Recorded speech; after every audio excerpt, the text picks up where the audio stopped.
kun halkan gara Yesuus dhufee rabba akkati barsiisaa taate Waaqayyo biraa dhufte nuyi beekna. Humti nuu yoo Waaqayyo isa wajjin jiraate malee milikkita ati agarsiifte kana danda'ee agarsiisuu hin danda'u jedhe. Yesuus dhuguma sitti hima. Eenyullee olii dhalachuudhaa yoo baate mootummaa Waaqayyo argachuu hin danda'u jedhee deebiseef. Niqoodimoos immoo namni erga qancare attamitti dhalachuu danda'a? Mallattoo gaaffii. Gadameessa haadha isaatti lammaffaa galee dhalachuu danda'a moo jedhee Yesuus gaafate. Kanaaf Yesuus dhuguma sitti hima.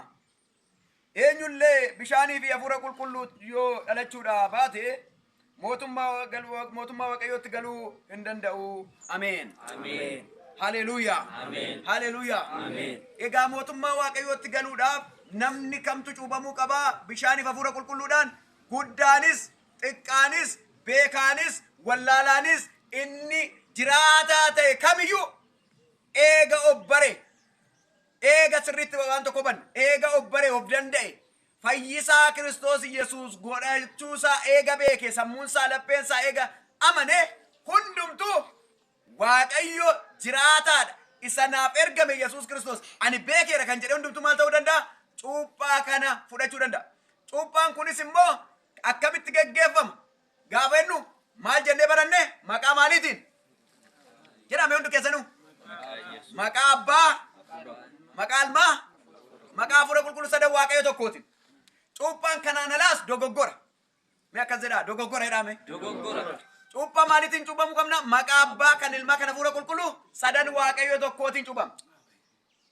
በምንድን ነው የምንጠመቀው? ይህ በአብ በወልድ በመንፈስ ቅዱስ በአንድ አምላክ ስም ከዚህ የሳቴ ማቴዎስ ምዕራፍ 28 19 ይከለክለናል። ስለዚህ መጠመቅ ያለበት ሰው ማንኛውም ከመንፈስ ቅዱስና በውሃ መጠመቅ ያለበት ራሱን ካወቀ በኋላ ነው። እንደናንተ ሕፃን አይደለም እናጠምቁ። ሁሉ ሰው ራሱን ካወቀ በኋላ ኢየሱስ ክርስቶስ እንደሚያድን በልቡ ካመነ በኋላ ሰው መጠመቅ አለበት። ስለዚህ ኢየሱስ ክርስቶስ ያድናል። እጆቻችሁን ከፍ አድርጉና ኢየሱስ ያድናል በሉ። ኢየሱስ ያድናል። ድገሙት። ኢየሱስ ያድናል። ያድናል ኢየሱስ። ሃሌሉያ። ደስ አላችሁ? ስለ ጌታ እስቲ ጭብጨባ ካላችሁ።